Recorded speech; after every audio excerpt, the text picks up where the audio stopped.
નમસ્કાર, હું છું અંજલિ રાવલ અને તમે જોઈ રહ્યા છો ન્યૂ ભારત ન્યૂઝ।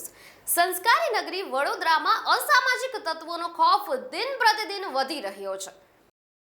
તાંદલજા વિસ્તારમાં પૈસાની લેવડ-દેવડ મામલે એક ફર્નિચરના વેપારી પર જીવલેણ હુમલો કરવામાં આવ્યો છે। અસામાજિક તત્વોના આતંકના લાઈવ દ્રશ્યો કેમેરામાં કેદ થયા છે। વડોદરાના તાંદલજામાં આજે કાયદો અને વ્યવસ્થાના ધજાગરા ઉડતા જોવા મળ્યા છે।